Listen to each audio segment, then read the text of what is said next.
La solidarité au cœur avec l'ONG Muslim Hands, mon invité aujourd'hui, et Almami Silla. Bonjour et bienvenue. Bonjour Philippe. Vous êtes responsable de la communication de Muslim Hands. Exactement. Et nous allons parler des orphelins aujourd'hui. C'est de notre responsabilité à tous, les orphelins. Exactement, c'est de notre responsabilité à tous. Et c'est un projet phare qu'on a au sein de Muslim Hands parce qu'on accorde une importance capitale à ça. Et que ce soit au niveau religieux et tout. Et donc il y a cette importance qu'on accorde aux orphelins parce qu'ils n'ont pas à demander. Et c'est une situation qui les est tombée dessus. Et si on prend cette partie-là, donc même le prophète sallallahu alayhi wa sallam, il en parle déjà dans le... il a fait même la meilleure récompense auprès de lui au paradis, ce sera ça en fait. Muslim Hands propose un programme de parrainage d'orphelins, même parfois de double parrainage. On verra en quoi ça consiste tout à l'heure. Mais alors, le programme de parrainage, oui. Qu'est-ce qu'il englobe précisément ? On a un programme de parrainage.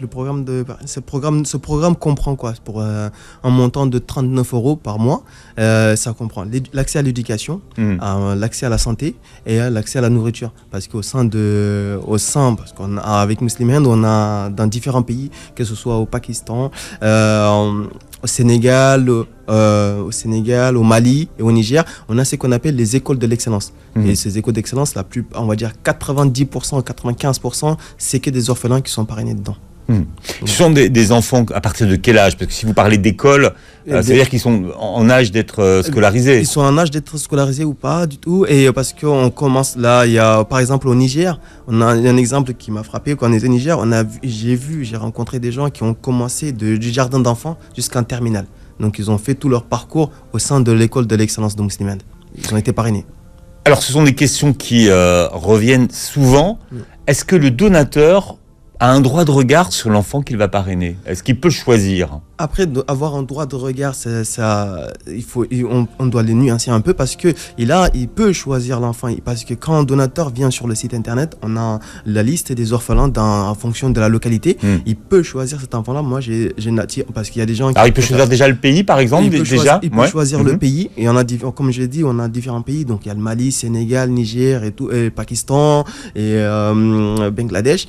Et il y a tous ces pays. Il peut choisir la localité. Il peut choisir le sexe de l'enfant qui veut parrainer. Parce qu'il y a d'autres qui préfèrent dire je veux parrainer une fille, d'autres qui préfèrent parrainer un garçon. Ils ont plus d'affinité avec ça. Oui, ils ont ce droit de regard. Et après, on a un bilan qui est envoyé à chaque fin d'année scolaire. Donc c'est comme un parent qui reçoit la note, le carnet de son enfant, quoi.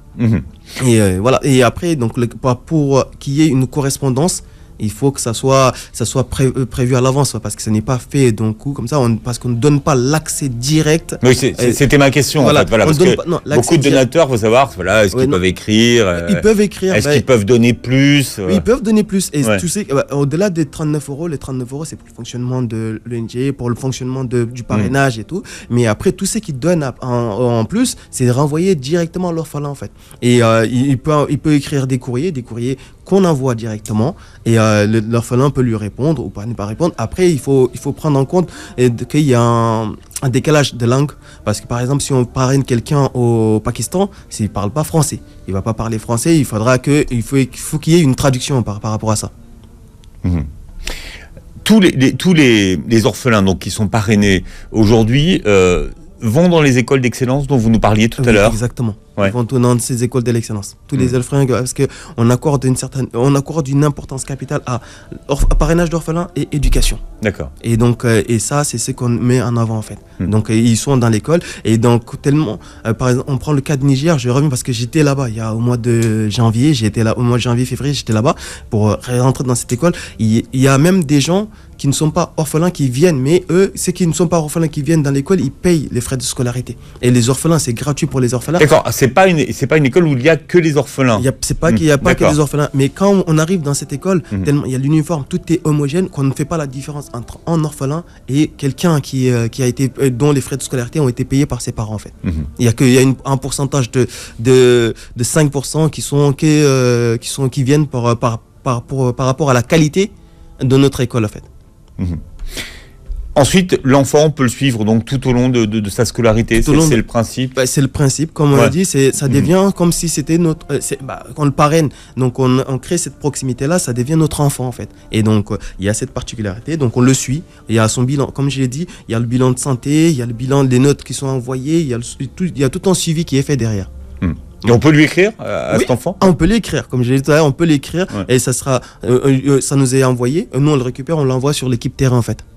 Ça dure combien de temps un parrainage? Un parrainage, nous ce qu'on recommande, c'est que pour ne pas perturber la scolarité de l'enfant, c'est de suivre sur 1 an. 1 an, 6 mois, 1 an comme ça, durant l'année scolaire, donc ça nous permet à l'enfant de ne pas être perturbé par rapport à ça.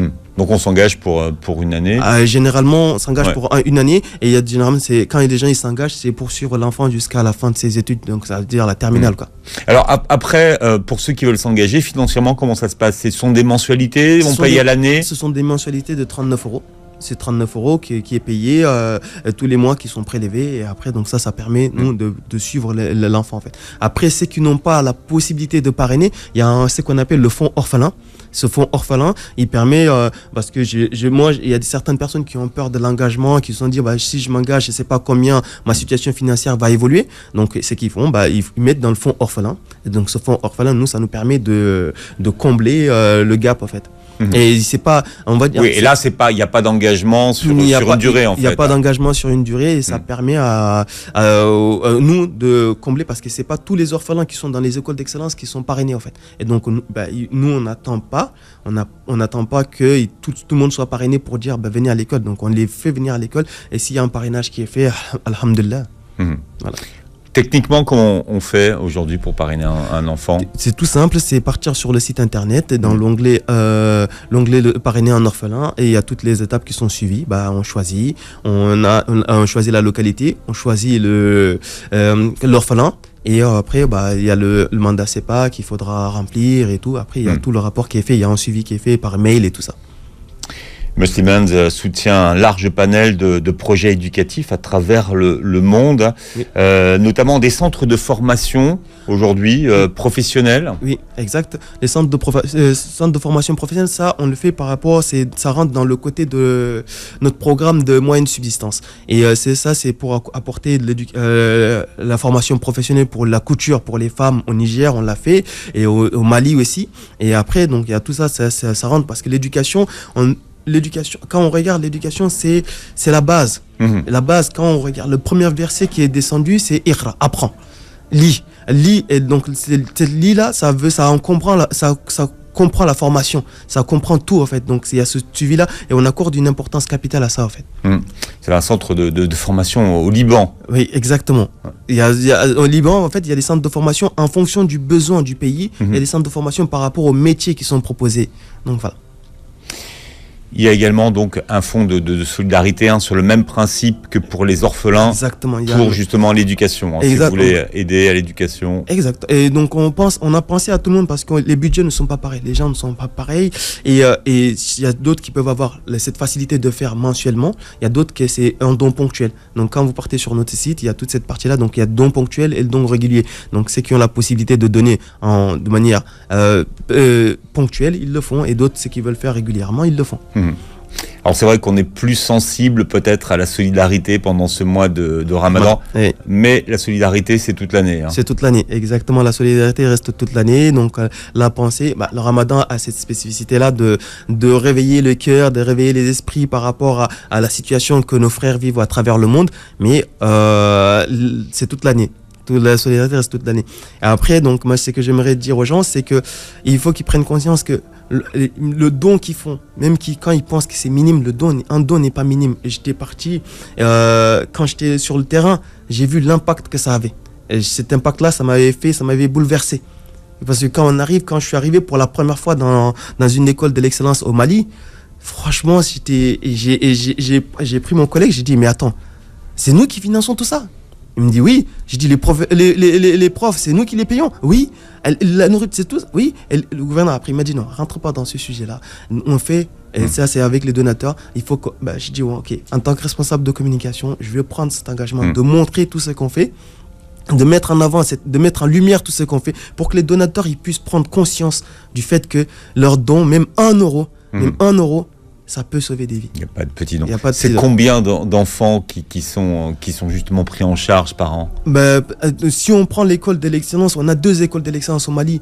En moyenne, on est à 400 400 élèves dans chaque école. Au Niger, c'est pareil. Et après, donc en fonction des pays, ça varie. Mais si je prends du cas de Mali et de Niger parce que j'ai mis les pieds, j'ai vu, en fait, on est à peu près à 450 à peu près d'orphelins qui sont dedans. Et c'est ça qui m'a bouleversé, qui m'a choqué, parce que je disais, mais si on n'était pas là, et si les donateurs n'étaient pas là, et si ces donateurs-là, et donc c'est pour ça que je le répète encore, je le redis, ne négligez pas les dons. Même 50 centimes, même 1 centime, ça peut changer la donne. Parce que ça rentre dans le fond, c'est le parrainage. Et j'ai pas besoin de le rappeler religieusement, l'importance de parrainer un orphelin. Et ça l'est, en fait. Et encore plus dans ce mois béni dans lequel on est, en fait. Les enfants au cœur de l'action solidaire de Muslimans. On rappelle les coordonnées de Muslimans. Donc, muslimans.fr. Muslimans.fr et le numéro de téléphone 01 49 48 05 05. Et après, Philippe, si tu me permets, j'aimerais revenir sur une petite anecdote parce que là, pendant l'année dernière, nos équipes, ils ont fait ce qu'on appelle la marche pour les écoliers. Et cette marche-là, ça a permis de financer des bus scolaires, en fait. Ces bus scolaires, et on se dit, ouais, c'est juste pour amener les enfants à l'école. En fait, ces bus scolaires, c'est Tahar, que je salue au passage, Tahar et Sofiane, qui ont eu l'initiative de marcher de Toulouse jusqu'à Paris pour financer 2 bus scolaires. Il y a un qui a été livré au Mali et l'autre au Niger. Je prends le cas du Niger parce que ce bus scolaire, il a apporté une sécurité. Donc, il a apporté une sécurité. Pourquoi? Les parents, ils avaient peur parce qu'on est dans des pays où la sécurité n'est pas donnée à tout le monde. Il y avait des gens qui avaient peur d'envoyer leurs enfants à l'école et le soir de ne pas les revoir à la maison parce que ils peuvent être kidnappés, ils peuvent être et donc ces bus scolaires là, ils ont apporté une sécurité à la population. Ils ont apporté, ça a donné une certaine confiance aux parents en disant, ok, je laisse mon enfant, il prend le bus, il va à l'école. Il va à l'école le matin et le soir, je sais qu'il va revenir parce que on le prend devant chez moi, on le ramène devant chez moi. Et c'est ça en fait. Et ça fait partie aussi. C'est tout ce qui fait partie de Muslimans. Donc l'éducation, le parrainage d'orphelins. Donc il y a l'éducation et donc on accorde cette importance capitale à l'éducation. C'était pour revenir sur ça et c'est un des projets.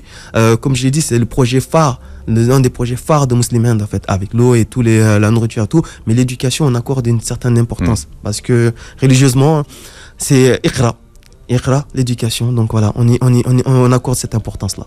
Et c'est l'avenir de nos enfants. Merci Almami d'avoir été avec nous. Merci beaucoup Philippe.